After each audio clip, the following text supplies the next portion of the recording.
এটা হচ্ছে আমার হাজারি গোলাপ গাছ, কি সুন্দর মাশাআল্লাহ না। এটা হচ্ছে বাগান বিলাস, এখনো ছোট বাবু, সাথে কয়েকটা ড্রাগনের ঢাল। বাগান বিলাস এটা হচ্ছে ছোট্ট কিউট কিউট ভাবে উঠতেছে। বেগুন গাছ, হচ্ছে পেয়ারা গাছ, বেগুন ফুলের বেগুনের ফুল আসছে। অনেকগুলো বেগুনের পাতা, মানে বেগুনের গাছ। এটা নিয়ে একটা কাহিনী আছে। এটারও ছোটো ছোটো যে বেগুন লেবু আসছে, এটা নিয়ে একটা কাহিনী আছে। এই যে এটা এটা খুঁজে পাওয়াতে এটার মালিক আমি হয়ে গেলাম। এটার মালিক ছিলাম আমি, অনেক খুঁজাখুঁজি করলাম, কিন্তু আমি আমার গাছটা পাইলাম না। নিচে আমার গাছটা ছিল গ্যারেজে, কিন্তু আমি অনেক মাস বা প্রায় 2-3 মাস আমার গাছটা খুঁজে পাই নাই।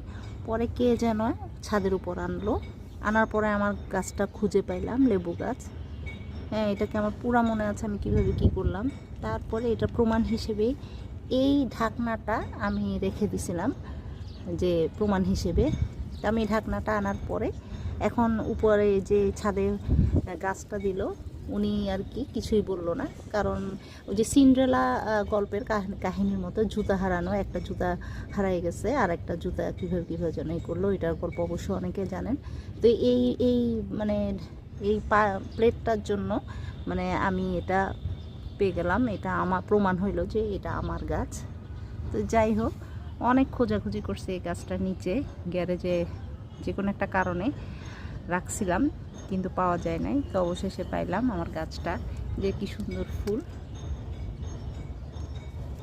যে লেবু ধরছে মাশাআল্লাহ। তো যাই হোক, অবশেষে আমি আমার গাছটা খুঁজে পাইলাম, এটাই আলহামদুলিল্লাহ। গাছ চোর আছে, গাছ চুরি করার মানুষ আছে, কিন্তু স্বীকার করে না। কিন্তু আমি এই যে প্লেটটার জন্য আর কি, ফুলের টবের প্লেটটার জন্য মানে প্রমাণ হইলো আর কি এটা আমারই গাছ, কিন্তু অস্বীকার করছিল যে নিচ্ছে। তো আলহামদুলিল্লাহ গাছটা ফেরত পাইলাম। গাছ চুরি করবেন না, আসলে গাছ চুরি করলে আসলে কষ্ট লাগে, গাছ ভাঙবেন না।